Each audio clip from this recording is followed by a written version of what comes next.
5GQX. Welcome to Outdoor Wonder. Hey, this is Jake Taylor, your host of the world's first interview Hikecast. We dive deep as interesting people take me on their favorite hikes. So if you're ready for something a little different, throw this on, get outside, and come take a hike with us. Today we're going for a hike with one of my favorite characters, Brad Kearns. Brad is a podcast host, a New York Times bestselling author, a Guinness World Record holder, and the former number 3 world-ranked pro triathlete. And a world star for authenticity, Brad is never afraid to be himself. And I love that about him. I hope you enjoy this hike with Brad Kearns. But first, please save a spot on your shelf for my first book coming out later this year. It's called The Rebel Allocator, and it's a fictional coming-of-age story about a young man who learns about business and life from an unlikely teacher. Imagine Thorndike's The Outsiders meets The Karate Kid. You're probably saying to yourself, fiction? Really, Jake? My goal was to give you everything you'd learn from a good nonfiction book, but wrap it in an entertaining story. Look for it to come out later this year. And now, without further delay, let's get outside. So I'd like to hear the story of how did a kid from Southern California end up becoming the number 3 triathlete in the world? And what was the story of how did you even get into triathlon? Because it's not like a typical sport where you're like, they have basketball at school, after, and you get to play and you learn if you like it or not. So how'd you get into triathlon? Okay, let me push stop here because I don't want people to know this necessarily. It's top secret. Okay, that red button, just push that. Okay, so it's off.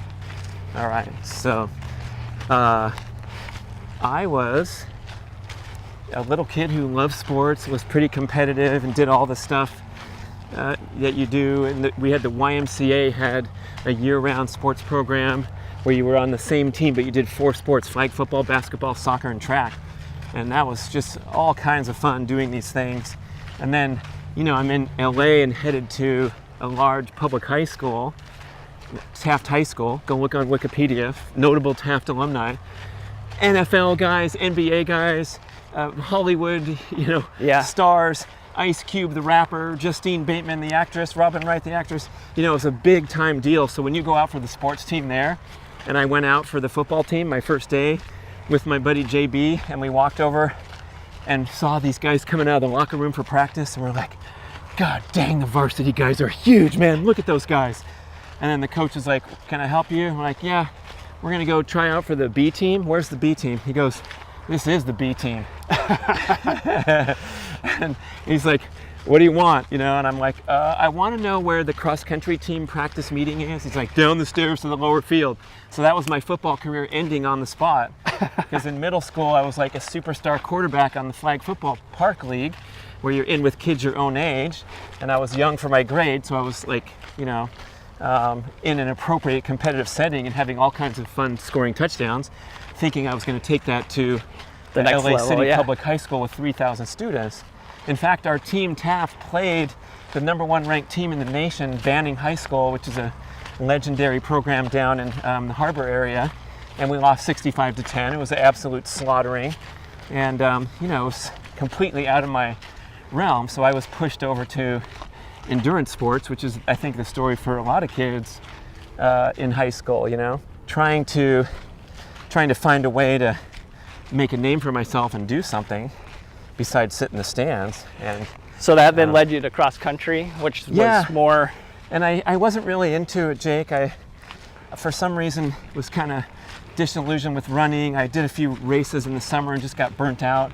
I was a pretty good runner in middle school. I won the races, and then I got to high school and I was kind of going into the bathroom when we crossed the street from campus, and I'd hide in the bathroom until the team passed, and then I'd go home and jump on my trampoline and eat food. So that was my workout. I just didn't want to be there. It was just kind of... But then you'd go run the races? So I went to the first race, and we got bussed across the city down to San Pedro, and there's 120 freshmen and sophomores on the starting line for a 2-mile race cross country in Peck Park, San Pedro, and I won the thing pretty easily. So I was like, okay, I guess I better take some interest in this sport. And it was like the feedback that you get from a little success is helpful, but it took a while, like, for the real devotion and the focus to kick in, and it helped my friend Stephen Deitch, Stephen Cobreen, great friends today. You know, we're lifelong buddies from this running experience in high school. And Mr. Deitch was, you know, number 3 in the nation in 10K as a high school student. He ran a 31:20. He later went on to All-American UC Riverside. He competed for the United States of America in the World Junior Cross Country Championships. So this was my sidekick in high school. And this guy drove us like a dog. I mean, we were driven like a pack of dogs to try to keep up with this guy who had no, you know, he was like a cyborg. There was no pain, there was no discomfort, no suffering. He was just like, hey, let's go. You know, and we'd do a crazy track practice with intervals and a very difficult session. And then he'd call up at 6:30 and say, hey, come on over, we'll jog down to the yogurt store and get a treat. And so we'd go over there, or wherever we'd start, and we'd run 5 miles at a very brisk tempo pace, because that's just how he ran every single workout. So I had like the role model and the perspective of, like, if you work really, really hard, this is the path to, you know, to compete at the highest level. Yeah. And so a year and a half after I started running in high school, I was in the National Junior Olympics finals in Lincoln, Nebraska. I was ranked 12th in the nation in my division for 1,500 meters. That's like the mile. And then in high school, I made it to the state finals of California in the mile. And that was all fun and games. And then I was looking forward to a collegiate running career. I was headed to UC Santa Barbara. And I got there and just got destroyed, sick or injured 5 seasons in a row. And it was just going into this competitive setting with a bunch of other young guys, not a really healthy competitive environment either. I remember one day the coach had us in the bleachers and said, well, okay, there's 21 guys out for cross country, that's great. By the way, only 7 of you will travel and get the sweatsuit and get to have that, you know, experience. Actually be on the team. Being a badass, yeah. I mean, you're welcome to run in the home meets, but the traveling squad, the guys who score points, those are the guys that count, right? It's like being on the bench in football or basketball. Practice squad. Yeah, the practice squad. So, you know, I pushed myself really, really hard. I did whatever they said and whatever they asked of me, because I had that competitive drive, and that just served to destroy me. So that was like my first insight, or my first checkpoint to developing the training theory and the philosophy that I dispense to other athletes, and have done so for, you know, 30 years of coaching and participating. It's like, just because you're a competitive dude and you know how to push the gas pedal or squeeze the throttle to full speed does not equate with success in anything, especially endurance sports. It's just going to crush you, you know? So how did you start adding the bike and the swim then? Yeah, because you were a pretty good runner, like maybe had some natural proclivities to being a good runner. But that always doesn't necessarily translate into biking or swimming. But no, true, and same with the swimmers. Like a lot of them just try to go for triathlon and they get injured, and the guys who are runners cannot float in the water. So what happened was I was so disillusioned with the running experience that I remember my last straw was getting diagnosed with a stress fracture. So again, another season was over, and soon after that, I borrowed my brother's bike. He's 6'3.5", I'm 5'10", and I rode from campus to my parents' home in Los Angeles. It was 103 miles with no training. I just said, you know what, I'm going to do this triathlon thing. You know, it was on the map. People knew what it was. I did a fun one in high school, so I had actually finished a triathlon before. And I said, now I'm going to compete in triathlons, so I can heal my leg while I bike my butt off and learn how to swim too. So that was another great So it's almost like experience. a survival thing. Like, I have this competitive juice, but just only running is too much like of a single thing that might lead to injury. So I'm gonna try to balance that out a little bit with some more different like modalities. Yeah, give me a new goal, man. Yeah. And so when I finished that ride, it was just the greatest sensation of like, I do have hope and a future, and I'm not beholden to this disastrous experience that I had as a runner where, you know, it was my identity throughout high school and I'm into college, and now I'm an injured runner. What the heck's that? That's a guy that's like, you know, going to college parties and drinking alcohol. It's like, that wasn't me, you know, but I was forced to the sideline, so I had to, you know, recalibrate quickly. And so it was wonderful to have the sport triathlon there. I participated as an amateur while I was still in college, and had some fun and some decent success in the 19 and under division. And I remember one day hearing, you know, out and about on the campus that there was a bicycling team, so I joined the biking team, and learned how to ride in a pace line, and I won the time trial championship for novice riders in the California State Collegiate bike meet where they had races and time trials. So I had some good ability in cycling that was just from aerobic conditioning, and then some people can pick up cycling well. I picked up swimming pretty well because I was a swimmer as a kid just in Southern Cal. Going to the beach or swimming in pools was part of our life. So I was pretty well adapted, and I loved it, and it was a great challenge. And I remember hearing that while I was at UCSB, I was a senior now, that this guy, Jim Brady, was a student at UCSB. And he was ranked 5th in the world on the USTS circuit, known as the most powerful cyclist out there. He was behind like Molina and Tinley and the legends of the day in the finish because he was a big guy, but they claimed that he was, the strongest biker. So I looked him up in the student directory and I said, "Hey, my name's Brad. I'm an injured runner from the cross country and track team, and I'm doing triathlons now. I want to do some bicycling with you. Can we go on a ride?" Do you want to ride bikes together? Yeah, exactly. And he goes, "No." And I'm like, "What do you mean, man?" He gets like, "I don't ride with anyone."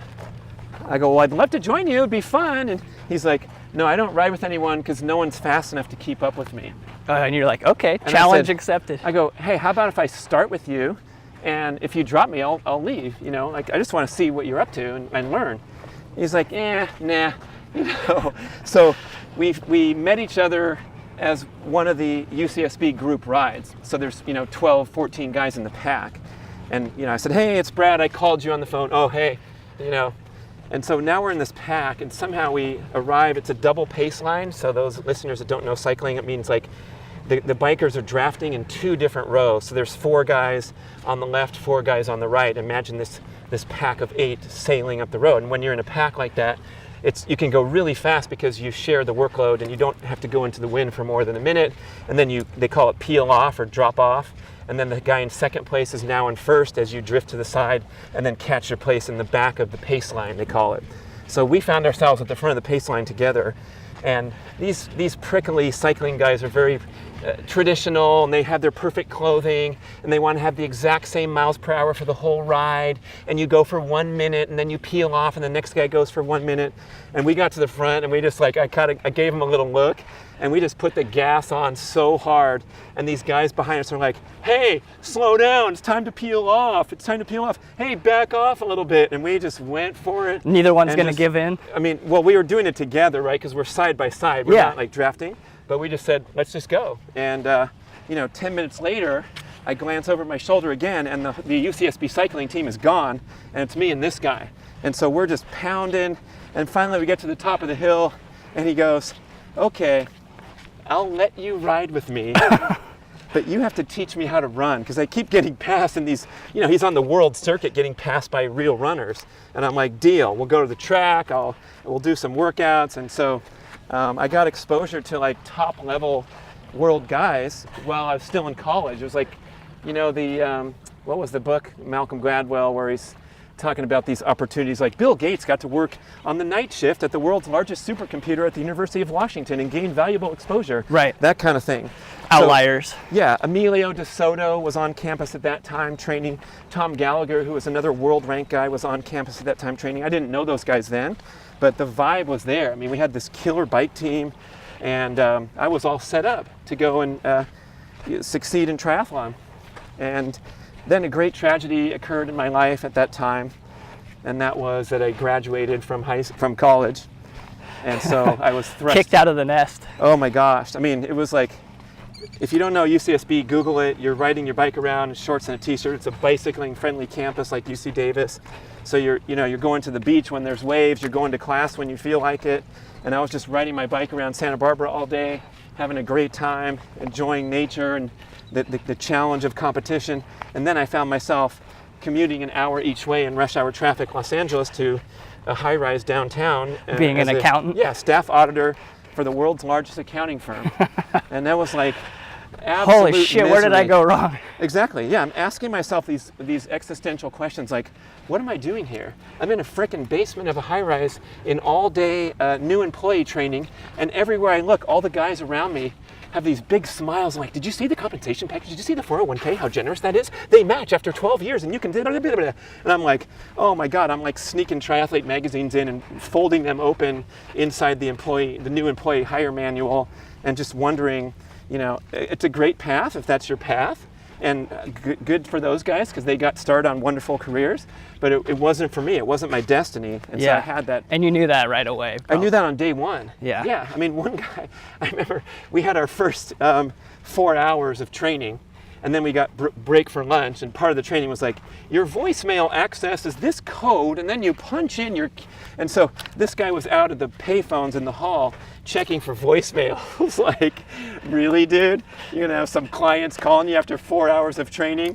It's like, come on, get over yourself, as I say on my podcast. Yeah. But I lasted 11 weeks, and then I got up the courage to have a meeting with my boss and announce my retirement from the firm. And my intention was to pursue a career as a professional triathlete, which I informed him of that, and he goes, and he said, you're welcome back here anytime, because they just spent like thousands of dollars training me, and I was bailing, probably the earliest bailout they'd had, But, leaving that office building downtown that day, it was March 20th of 1986 or something, that was, again, one of the greatest feelings, that I was finally free to pursue my own dream. I was a young kid, I was only 21, and it's like, why not go for it? My parents supported me. They said, well, that'll be a really fun year for you to go try this. This is like your gap year, basically. Exactly, yeah. Again, I got out of the suit, and that very weekend, 2 days later, I rode 100 miles. Again, no training because I'd been working for 3 months, and just, pushed my body really hard and got immersed into, my new goal. And then I met guys like Andrew McNaughton, who's another top pro, one of the top pros ever. He was based in the San Fernando Valley as well, so of course we found our way to each other and trained together for many, many years. But I had that, supporting environment and open road ahead to try to go for my dream on the pro circuit. The first year was really amazing, and what happened was, this state of mind and perspective that I was in was what I considered to be the ideal peak performance state. I had a pure motivation, which means that I was doing something because I loved it, and I absolutely was committed to the process. I was not overly attached to the end result. I didn't have my self-esteem on the line like I did as a runner. Yeah. I was just happy to be out of the high rise and doing something fun, and also just consumed by the challenge. And I would talk with Andrew on the phone for 2 hours after we'd trained together for 4 hours about bicycling parts and how wouldn't it be fun someday to get fast enough in the swim to hang with these guys on the bike, and then blah, blah, blah. All day long, it was just so much fun. And so I'd go out to the races and I'd get 12th or 17th or 21st or 24th or 9th or 6th if it was a tiny little race. And so you were better over shorter then? I was all doing short distance stuff. Well, no, but I mean, Yeah. like your ranking would be better on a shorter one. Yeah, Like I mean, there was no ranking. relative. Like, I was completely anonymous, right? So I'd go to these races. I did a couple half Ironman distance that first year, but generally I was just this guy who was filling out the pro field, which you didn't have to qualify back then. You could just say, yeah, I'm pro. And I'd be minutes behind the best guys. But every time I raced, I'd have something positive to take away. And I'd study the results and say, wow, look, my running split was 4th best in the entire race, even though I got 13th. Right. Look at that potential I have. I can build on that. Yeah, gee, if I hadn't lost the pack in the swim, I possibly could have, stayed closer on the bike and had a chance to show off my 4th run split. So I was knocking on the door. No one knew about it except me and Andrew, and we supported each other's goals in the background and anonymously, but we were having a great time. And so nothing ever swayed me from making the best decisions in training, being patient with my progress, taking what my body gave me each day and nothing more, because that's the best way to train, and that's the biggest mistake that endurance athletes make, is they get all serious about themselves and say, well, I got to do 60-mile bike ride today because I got a race coming up in 7 weeks. Even though they feel sick already. Or whatever, like all these signs, they're saying, dude, don't be an idiot, and they're an idiot. And so I was like this purely trained athlete with no coach, no technology, no heart rate monitor, no wattage meter, no Fitbit. And if I was tired, I'd head out the door and I'd discover in 8 minutes, like, I kind of feel like crap today. I'm going to turn around and go home. Yeah. And it wasn't a big deal to me either. I wasn't like depressed because my workout didn't happen. It was just like, oh, I'm tired. Do you feel like that time period was like was that more fulfilling than even when you'd quote unquote made it, like, and were like, really pro and in contention every contest? Like, was that a more fun time period? Because I've seen that happen a lot in different domains where it's like the beginning part where you're the just startup starting out. phase. Yeah, is we like were writing code together all night. Exactly, as opposed to now sitting in board meetings type of phase of for business, let's say. But was that your experience? My answer would be, it's kind of like parenting. Were the younger years more fulfilling than the teen years? Yeah. And it's like, the answer is, you can't compare it because it was different, and they both were beautiful. In their own Everything ways. was beautiful in their own way. Even my worst years when I was a big shot and getting my ass kicked, there's nothing worse than that. Like, you work so hard, you make it up to this pinnacle in a career setting, you're vice president. You're not going to get demoted to mailroom if you're vice president, no matter what. I don't care about your drinking problem and your prostitution in the conference room after hours. You're not going to fall disgracefully. Well, maybe you will if you do that stuff, but the point is you build on it most careers. Yeah. But in triathlon, no one cares what my ranking was or how much money the sunglasses are paying me to wear. Yeah. They're just kicking my ass because I'm falling apart and my career's ending.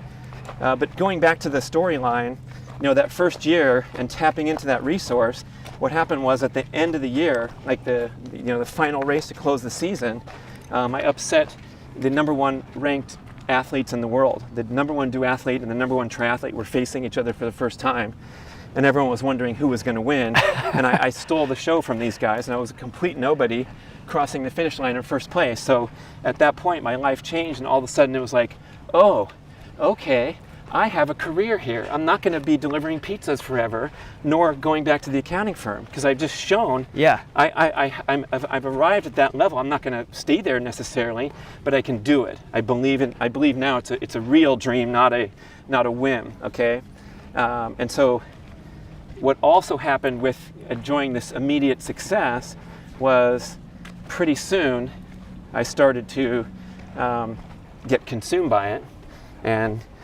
do all those things that I described the opposite of, where I did attach my self-esteem to the result. I forced things to happen that weren't naturally meant to be, because now I was an important guy. I had a target on my back. The other athletes wanted to take back what I'd taken from them, especially the number one guys in the world. This is no funny business when someone does a magnificent upset. They're very good sportsmanship. They shake my hand, and Scott Molina gave a great quote in the magazine after I won 2 races in a row and whooped him.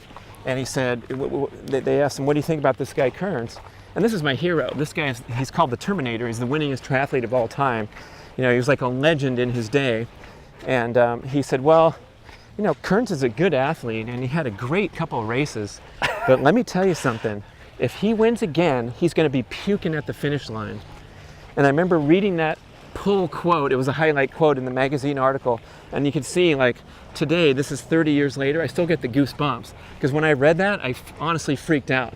And all the perspective changed for me on the spot, because I realized the significance of this guy. All I could do was, dream about being near him at the finish to overhear his conversation. That's how much of a legend he was. I'm not going to race him because he's too good, but I'm going to appreciate him from afar and just work hard and try someday to, come within 5 minutes of him.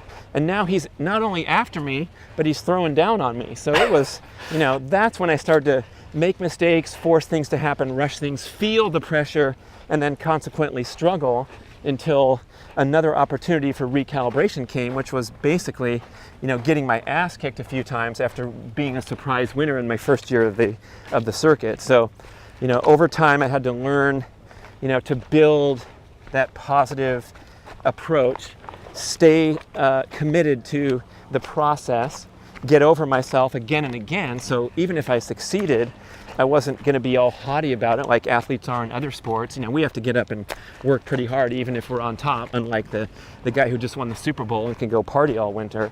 So it was it was a great journey because you learn these lessons and you take them forward into all different areas of life, especially career, parenting, where you can get all caught up in being a helicopter parent. And I hope I'm going to talk to the coach and see if my boy can get on the A team instead of the B team because he's got more potential than these other kids. And you just go crazy, immersed into a deep attachment to the outcome to where you lose your perspective. And when you do that as an athlete, you get the most rudest awakening and lesson slap in the face, more so than probably other careers or other realms, like it's hard to you can hide your ego in a lot of other places. like on the sidelines of the soccer game. Hey, way to be a team player, Drew, and you scored 3 goals. Fantastic. Yeah. Let's transition to today now. And was it like a couple months ago you set a Guinness World Record, which to me is so awesome that I know someone who's actually out there making a legit attempt at a Guinness World Record, fully sanctioned. So tell me that story, the little ins and outs, like what do you have to do to make it an official Guinness record, and what was it that you did, and how did it go? Right, you set it up nicely because it's no funny business setting yourself up for an official attempt. Just like Joey Hot Dog, he's got the cameras there and the officials watching with their red coats and charting down that the hot dog is actually of proper length and he's got the bun that's not chopped up. And so I saw this amazing video on YouTube last winter by this gentleman named Steve Jeffs from Great Britain, and it was the fastest hole of golf ever played by an individual. One single hole. The fastest single hole, with the important parameter being that it had to be minimum 500 yards length. So a par 5, if you're a golfer, you know that's one of the longer holes on the course. 500 yards, I mean, that's over a quarter mile. So yeah. So you already have to run a quarter mile built into this. Yeah. So I saw this guy set this record. There's 161,000 views on the video, so it's gotten around. Of course, 1,000 of those views are mine, so there's really only 160.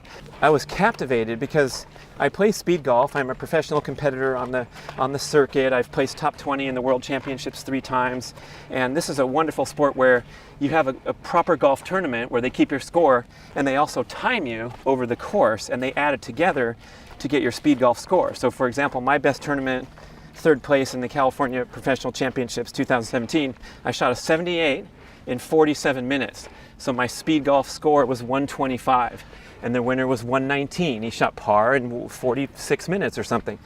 So that's how the sport is played, is you're playing the entire course and had that other element of running quickly to the ball and carrying a handful of clubs. Yeah. So this was kind of an offshoot of the proper speed golf competition where this guy just did one hole.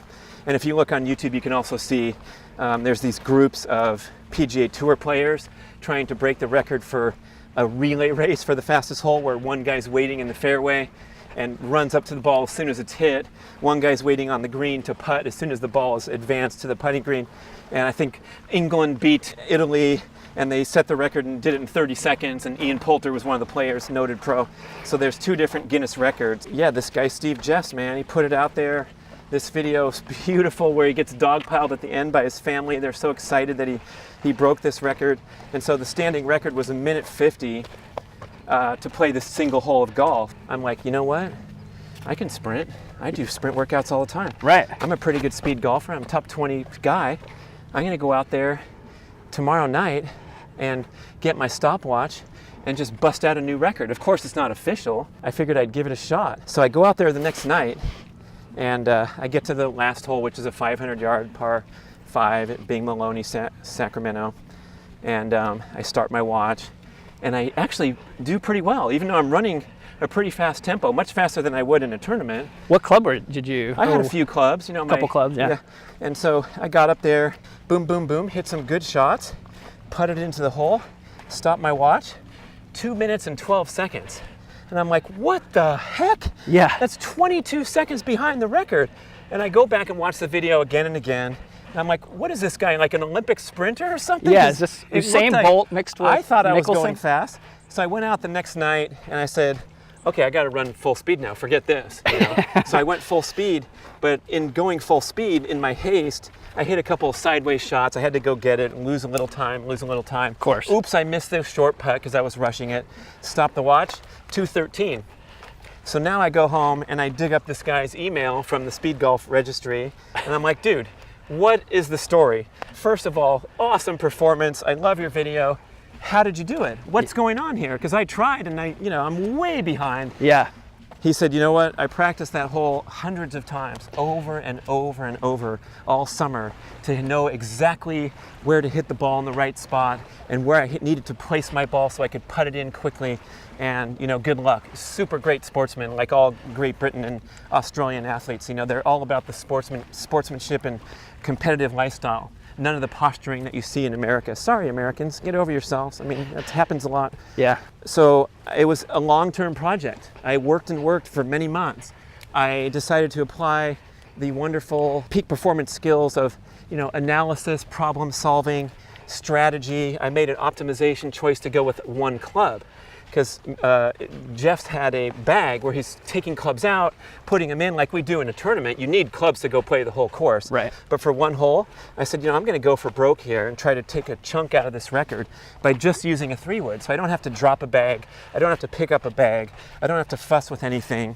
But I do have to get good at these weird 3-wood shots where I'm bunting a 20-yard shot on the ground to get that final shot to the green. Yeah. And then learning how to putt with a 3-wood. So that was the fun process, was like to kind of optimize this record attempt with innovations and then repeated exact specific practice, like the, what's the book, The Talent Code, Daniel Coyle, Malcolm Gladwell talking about that specific practice and these great concepts. Yeah, so I put in a lot of dry runs and preparation time. And then the part that you alluded to when you asked the question is like, oh yeah, you want to go break a record? It's not about just doing a YouTube video and showing everybody, hey, I break it. A formal attempt has to be approved by Guinness. So it's a 12-week application process where you have to submit all these guidelines and evidence. And then when you finally get approved for the attempt, you have to have 12 people out there to watch. You need official witnesses. You need official timers. You need official still photographer. You need official videographer. You have sworn statements that at least one of the people didn't know you prior. So it's not all your buddies out there like not verifying correctly. You basically need like a notary. Basically, yeah. So on record attempt day, May 8th of 2018 at Bing Maloney, the pressure was on, man. It was a big difference from me trying on the last hole of the night by myself right before dark. My girlfriend's sister and her husband, Sean and Maria, drove 3 hours from Reading to support my record attempt. Sean's going to be the official timer because he's retired CHP and he has the expertise timing vehicles or whatever else, criminals, I don't know. So I had my team set up, but it was like the significance of the attempt was on me, seeing I'm renting all these golf carts and they're closing down the pro shop so the guy can be the official witness and so forth. And so that day I had a great attempt and I did a minute 40. So I took 10 seconds off the pre-existing record, which I attribute to all my practice, just like Steve Jeffs achieved his record. Using the 3-wood only was a huge boost. And then I hit every shot dead straight and went after it. On your first attempt? That was my first attempt, which was also key because when you're sprinting full speed, you're allowed multiple attempts. Guinness doesn't care. And if you hit a bad drive into the trees, you can say, oh, I'm starting over. Right. That was all allowed. But my very first attempt, I just went for it at full speed. And that's when I got the record from hitting the ball straight and just keeping that strategy. I did hit a couple crappy shots where I stubbed one, but it went straight and then I hit the other one good, right? But I was, afterward thinking, that wasn't perfect. Yeah. It was a lot of fun. I broke the record, but I started to get the competitive juices flowing again. You feel like you left some seconds out there on the course. Like maybe I could try again. And I didn't want to rally the same people. I mean, one trip from Reading and back is enough for Sean and Maria. So I decided I'll do it in LA in front of my mom and dad and son and cousin and my childhood buddies down there, the Bennon boys, who are stars of the YouTube video that you'll be directed to watch. Super exciting record attempt number 2. And that one I like to talk about because I felt like I ascended to a higher plane of existence and I was in the flow state like I've never experienced before. I mean, it was magic. Really? Even like all the other things that you've done, this was because your highest flow. This is so precise and technical and so fast moving that you don't even have time to think. And what happened was at this course in LA called Woodley, I basically hit 4 perfect shots, made a birdie, and lowered the record to 138. So I hit a great drive, I hit a great second shot, I hit a very delicate third shot, 20-yard chip that bounced on bumpy grass, jumped onto the green, and then just poured toward the hole to about 6 feet from the hole, and I raced up there and knocked in the putt with a 3-wood. And so like the odds of executing all those difficult shots, for me, I'm a good player, but I'm not, I'm not a PGA player that can do fun stuff and magician tricks with my 3-wood. So it's just like the best practice shot I've ever taken times 4, Really? all coming together, and full speed sprinting to where my heart's in my throat. Yeah, so the other optimization of the record was that I trained my brain to just run up to the ball and hit it, when generally you want to catch your breath and get settled and look at the target. Right, make a good shot. All that crazy stuff. There's no time for that when you're starting to try to lower that record more. So that was a great celebration. You can see I was a little pumped up on YouTube.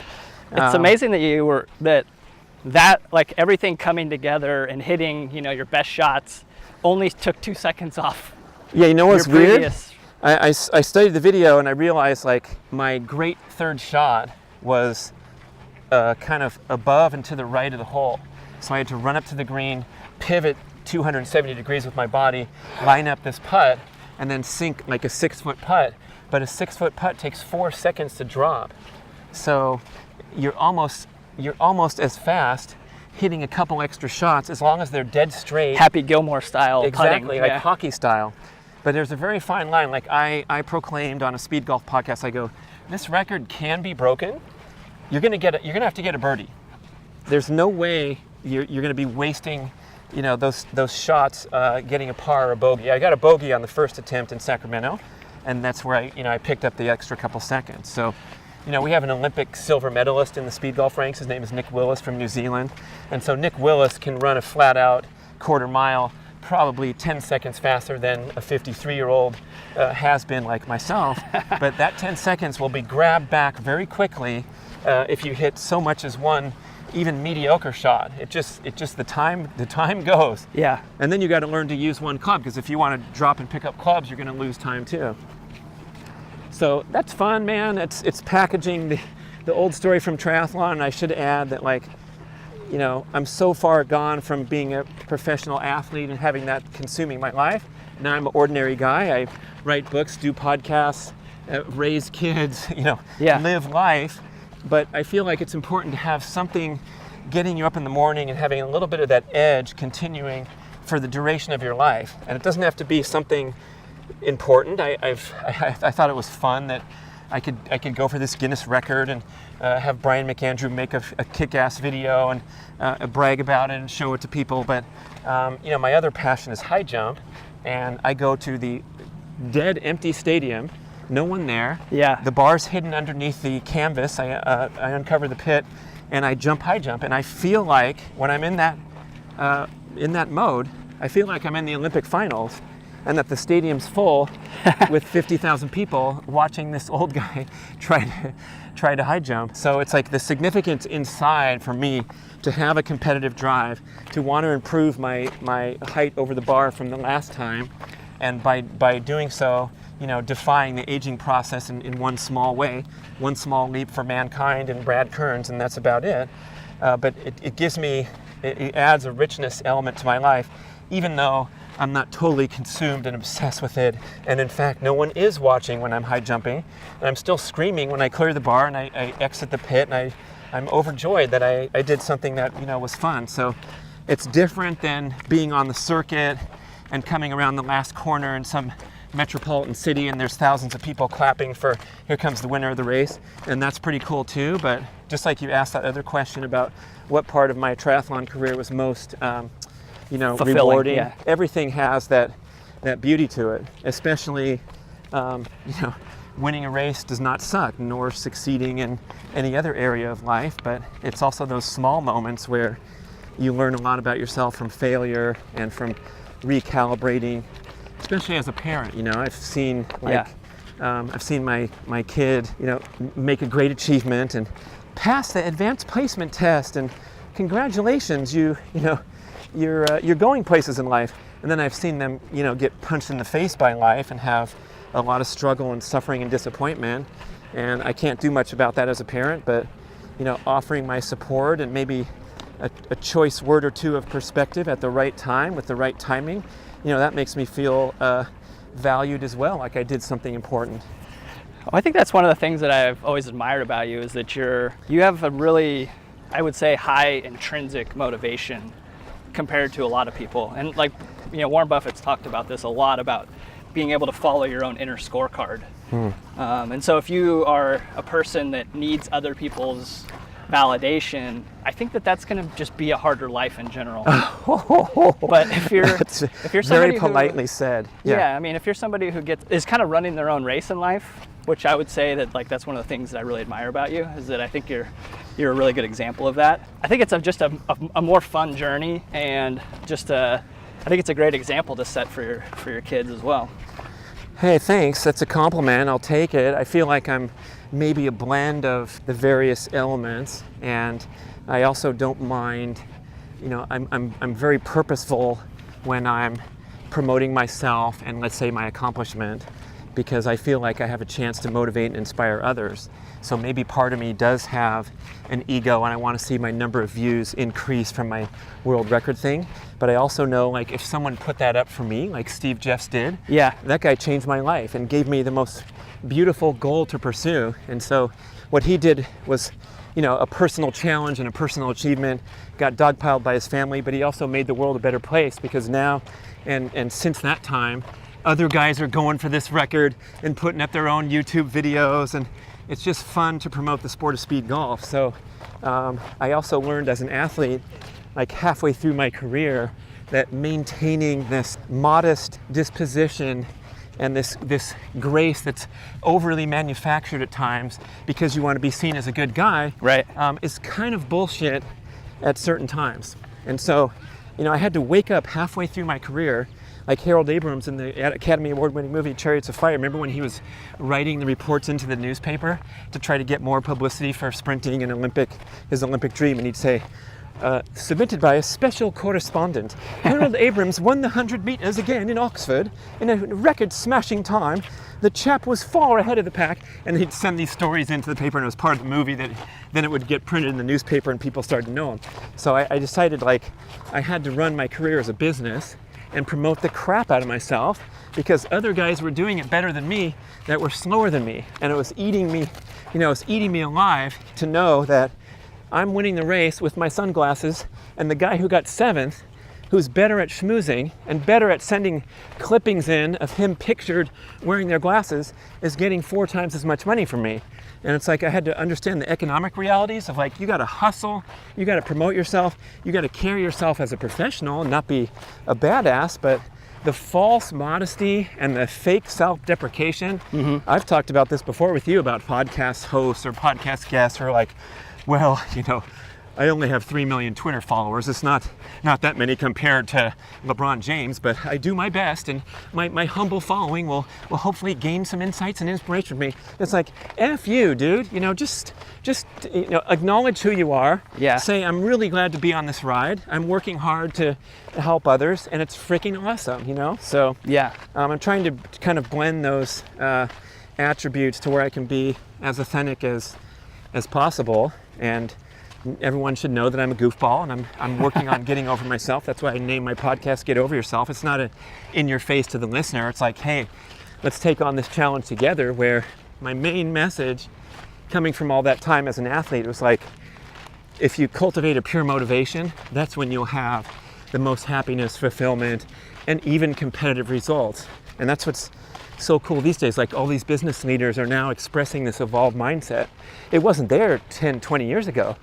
10, 20 years ago, it was like, Warren Buffett's smart. He buys stocks that are undervalued. He keeps them forever. You should too. Don't be a loser and sell your stock when the market dips. And that's all we heard. Yeah. We didn't hear about Larry and Sergey at Google deciding to turn down untold riches for many years because they wanted to build a better search engine, and nothing would keep their focus away from that goal, not even early .com riches. And so, as astute listeners know, those guys were on the sidelines until, like, they went public in 2004, 4 years after they could have become billionaires. of course, the story worked out well for them, but they were so not about the money. They were about the journey and about the quality of the product. And now you see guys like that left and right who are getting their due in society as, truly successful in the right way. Seth Godin and all his little newsletters, always with that evolved mindset rather than you will crush it if you just, follow my peak performance. Tony Robbins is getting a little heat now because his stuff is maybe a little dated where, it's not all about you puffing up your chest and, coming across with fake, fake arrogance or even ultra fake modesty. masculinity. Yeah. Yeah, one funny fact about Google that I always think about is that, if I remember right, they were the 17th or 19th search engine on the market. So it wasn't like AskJeeves.com. Yeah, there was Ask Jeeves, there was Lycos, there was Yahoo, Alta Vista. They were late to the party, relatively speaking. So it just goes to show you if you do make a better product, which they did, and they focused on the quality, not so much rushing things. That's kind of one of the interesting things I struggle with a little bit in studying Silicon Valley from afar, is this idea of move fast and break things, which fetishizing failure. Yeah. I was embarrassed by this product. I launched it so quickly. Yeah. And I'm not sure if that's right.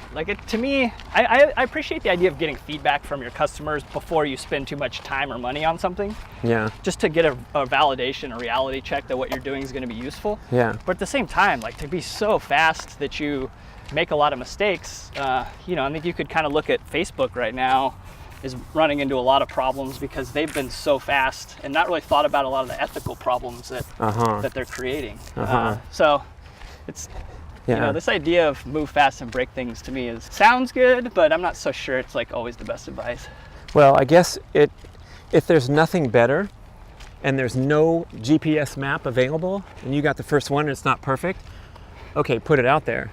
But if you're moving fast because your stockholders are looking for, or your capital investors, that part is disturbing because I think we have that impure influence in the world right now, the consumerism and the need to produce a profit, just like an athlete who's getting paid to wear someone's apparel. And so you go and overtrain because you feel indebted to the person rather than staying committed to, someday maybe that athlete will turn out even better if they have the time and the patience. The NBA players, Lonzo Ball, the Lakers, needs knee surgery finally this summer. Guess what? He was in and out of the lineup 4 times over the year with a bad knee. Why don't you just shut that guy down in December so he can heal his freaking knee because he's 20 years old and he's got 14 more years? But they don't think like that. They just think, well, let's see if he responds to advanced treatment and can play next Tuesday. And they're treating them like dogs instead of athletes and business entities that are multi-million-dollar assets. They have no concept of that because they're too consumed with winning next week, And oh, by the way, the Lakers sucked anyway, so who cares if he's in or out of the lineup? Yeah, so the guys that have that, same with business leaders who have that evolved approach and don't want to put shit out there that they know is crappy, hopefully that'll be a nice counter to the extreme examples that you talk about. Yeah. Well, Bradley, I appreciate you coming on a hike with me. Oh my gosh. I had a lot of fun. What a fabulous experience. I'm happy to hear some of the backstory about especially your early triathlon days, because we've talked a little bit about it, but I've kind of always been wondering, and it's nice to just take the time out to get into the real stories. That's right. I mean, it's fun to talk about too, and I think I tried to, draw those. There's a lesson to draw out of it. It's not just reminiscing at the bar over the races that the great achievements that you won or lost. Yeah. Hey there, it's Jake again. I hope you enjoyed this hike with Brad Kearns as much as I did.